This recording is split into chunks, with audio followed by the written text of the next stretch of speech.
So for today's podcast, looking forward to a good conversation. David Smith, Superintendent of EVSC, in to talk about this. So David, first of all, thanks for taking the time out of your busy schedule to have a conversation with us.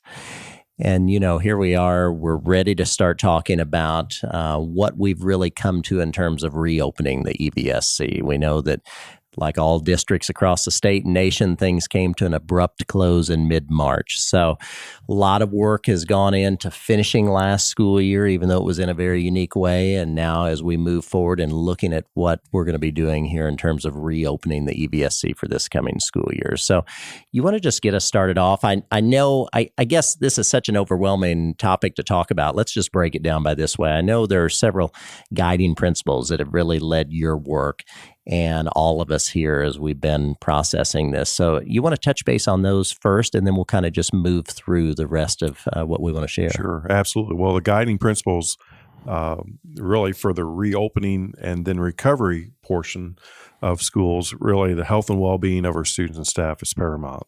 And then we also wanted to make certain that we had options for every need that our family has as we move from reopening to recovery. And then finally, it's very important to us that we understand the collaboration that this is going to take, as well as the cooperation of all stakeholders. This is going to be a different year for us and for everybody. Sure. And, as we move forward and look at this, I think just personally, I know how much I appreciate the fact that we've spent so much time talking about the vital importance of that relationship between students, teachers, family members. You want to touch on that? Certainly. We did the best we could, I think, with the virtual learning that we that we were required to do in very short notice. If we were required to do that again, things will certainly be different the second time around. But nothing takes the place of that important relationship between teacher and student. So we know that that is incredibly important. We want to do everything we possibly can to get back into school. And the other aspect of this is that we know that parents that work outside the home have to have that stability and knowing that schools are going to operate on a regular basis. So actually, when we do open on Wednesday, August the 5th, we do not intend to employ the AB schedule that many school districts are talking about. But when we open, we anticipate every student being in our schools every day. And you bring up an interesting point there. Of course, we understand the importance of reopening schools because for the educational purposes of all of our kids, whether they're kindergartners or seniors in high school or anywhere in between. But we also understand the role schools play in the community, all communities, for our case here in Vanderburgh County, because as you said, if we can't get kids into our buildings, then that's very problematic for parents who are trying to return to a work schedule. Absolutely. And parents have enough to be concerned about. We're trying to lift just one thing off of their shoulders. Sure. Well, let's just go ahead and move forward and talk about some things. So I know as we've processed and we've planned and we've been working on this for many weeks now, and the work will continue because we know flexibility is the key. So these could be ever-changing conditions from COVID-19, but we've really looked into 3 options. So maybe we'll just start there. You want to talk about option 1? Well, before I do that, there are some commonalities that I think we all can agree upon. In order to do the best we can in limiting the spread of COVID-19, frequent, thorough hand washing. We know how important that is. Social distancing and the utilization of masks when it's difficult to accomplish social distancing. And then finally, thorough cleaning and disinfecting. So those are factors that we will employ. Kind of the precursor, I should say, to option 1. Right. Okay. So then we talk about option 1, which is really learning at school. That really is the traditional in-person brick and mortar setting that will be different this year because of the factors that I just talked about, how we adjust our actions based upon frequent and thorough hand washing, social distancing, and the deep cleaning and disinfecting. But folks will be most, I think, accustomed to that learning at school. Really, I wouldn't call it an option. That really is the default. That's the expectation. But as I mentioned before in the guiding principles, we understand that everyone has unique circumstances. Sure. So, especially when you have over 22,000 students like we have in EVSC. Absolutely. So then while option A, that learning at school is really the default, we do have other options. Option B would really be our remote option. Okay. And that would be for students that have either a weakened immune system, or perhaps they live with someone that has a weakened immune system, but someone that really cannot or should not be in our traditional learning at school setting. And I think the other thing that's important to note, as we continue to open up society and understand that as we're discussing this now, we're not opening up for another 6 weeks. So things and conditions and one's, I guess, comfort level are certainly probably going to change as COVID-19 continues to change and morph. But there's a distinct possibility that if someone is exposed to COVID-19 in their workplace and then the child goes home, the expectation would be that then the child and the family basically self-quarantine for a number of days. Mm-hmm. So we want to also utilize the remote option for individuals that may find themselves in that certain situation. So that remote option is different than option C, which is our virtual academy, which we'll get to in a few minutes. But the remote option really is that connectedness with one's school. Sure. So the expectation that we have is that they will be taught by a teacher in their child's school, so that connection will still be there. Once again, one of the key points is we understand the value of that student-teacher relationship. So we want to keep schools and kids connected to one another, but in the circumstances where perhaps they cannot attend school for a certain number of days, then that remote option will be. And you talked about this at the very beginning of our conversation when we reflected back on virtual learning from the spring, right, which everyone worked so hard on. And we appreciate not only our folks, but all of our parents as well, who suddenly became teachers out of their own homes. But when we look at this kind of somewhat temporary situation, the remote learning option, right, really we hope to maximize what we learned about best practice of virtual instruction to use during that time, whether it's a 3, 4, 5 week period, if necessary. Correct. No, things will be very different this time around if we have to go to virtual learning or the remote learning. But once again, I want to emphasize that the remote learning is really a direct connection to their school. Sure. So if students have to be out for 3 days, 10 days, or if they're out for a week, 2 weeks, they're still going to be connected into the content, to the curriculum of what's going on in their class, in their school building. And we've even talked about attendance, because all of us, even adults, you're used to thinking back to wanting to have good school attendance. And certainly we still want good school attendance, but we may have situations where a child, for whatever unique situations going on, may need to take advantage of this remote learning option for a short-term basis. And like you said, with those connections, that ongoing learning, the attendance, even though they may not physically be in the seat at school, will not be an issue because they're going to continue to have those daily learning experiences. Correct. Okay. So we've talked about option one, just to recap, is that more the traditional, it's learning at school. It's what you think with the brick and mortar going to school. Option two, that remote learning option for situations that may arise. And now option C, and this is an option we've always had, we've taken great pride in it, but I think it's definitely worth repeating. It's our EVSC Virtual Academy. You want to talk briefly about that? Absolutely. We have a nationally renowned virtual academy, and we've had the EVSC Virtual Academy has been in existence, I believe, for about 12 years now, and has really received acclaim throughout the nation.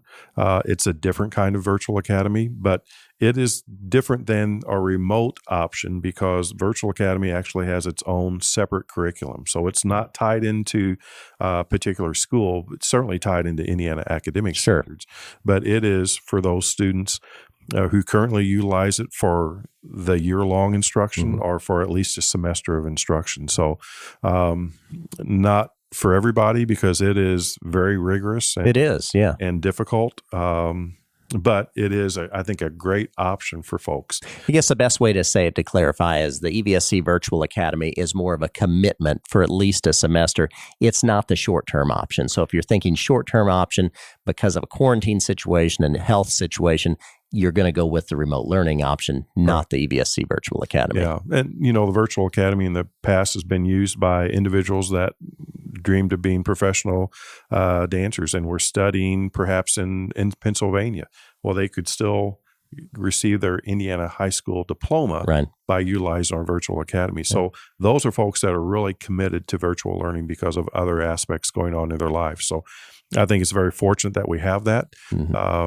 and we are very adept at providing instruction virtually through that platform, but it is different than what you would expect to receive at a school, so it's not necessarily interchangeable. And before we move on from that topic, we've got a lot of great information, some videos, even a recent podcast we did with the director of the Virtual Academy. If you go to the EVSC website, you can go from there to the website for the EVSC Virtual Academy if you're interested in digging deeper into that. So let's back up just for a second to option one, that learning at school option, which again is where students are going to be coming to school.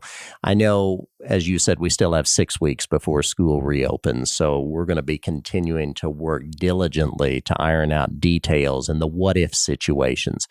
But again, we're doing everything we can to create as safe of an environment as possible with students in the building. And do you want to just elaborate on that just a bit more in terms of just some of the things we're even looking at? Well, certainly. Well, our schools are actually built for the opposite of social distancing. But I think, one of the hallmarks of EVSC is that we're a very innovative school district. So we understand the importance of social distancing. So that would mean that we base the number of students in the classroom based upon being able to maintain social distancing. So what does that look like? Well, then that means that we will employ a variety of strategies to instruct our students, and we will utilize every space in the school, and perhaps for reasons that had not been intended before. Mm-hmm. But we do have good plans, and they are all uniquely crafted to our schools. But it's important, I think, for the public to know that we fully intend in the latter part of June to be in session August the 5th in our brick and mortar setting. Right. And then to have other options if that brick and mortar setting doesn't work. But as you go back into that traditional brick and mortar setting, things will be different in terms of social distancing, in terms of hallway directional signs. Probably will not utilize lockers. Lunch will probably be a grab and go situation instead of ordering things a la carte. Or kids can bring things from home for their lunch. But just those kind of things to eliminate congestion, to make certain that we can adhere to those great social distancing practices so that we can limit to the very best of our ability the spread of COVID-19, because that is paramount in our mind. Well, you're exactly right about that. And I think it's important too for people hearing this to know that all of our schools are unique too in terms of, we have schools of course, different configurations, whether it's elementary or middle or high school, or we have a junior high, or we have some K-5, some K-6. We have schools with larger facilities, smaller facilities, larger enrollments, smaller enrollments. So we're not going to take a one-size-fits-all approach, because we are going to be able to tweak somewhat within each school to create the environment where kids can learn in an effective manner, but as you said, in a very safe manner as well. Absolutely. And just one example of, I think, why it's important that we get this message out now is that we want parents to know what to expect. And we also want parents to know that we intend to go every day as opposed to the every other day option. And then that decision also impacts, in a domino effect, how our individual schools will not only staff, but will also schedule their students. Sure. Let's talk about a couple of things then coming up here in the near future. And I want to preface it by saying this.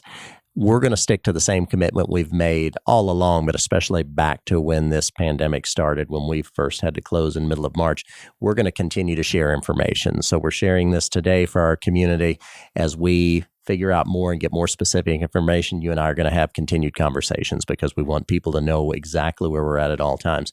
I know here in the very near future, you and I are going to have a Facebook Live event because of input we're seeking. You want to talk briefly about what you're thinking with that? Certainly. And we've received input from parents all along. Sure. It's not been a formal process or broadcast very widely, because we need to do our due diligence and collect a lot of information and from various points, as well as the expectations and the regulations and guidelines that will be placed upon us. But in the very near future, we will do the Facebook Live as the opportunity to not only disseminate information to our parents, but also to collect information, to answer their questions, and to hear their suggestions that they may have. We know that this is going to take a great deal of collaboration with our parents, with our families, as well as a great deal of cooperation between our parents and our schools. So the unique partnership that schools have with their parents is so and vital, and we want to certainly gather the input of our parents. Sure. So we don't have a date set yet, but again, it's going to be in the very near future. We're going to promote that on social media as soon as we have that. And we hope to get really a lot of ongoing input on that, because we really want to hear the questions.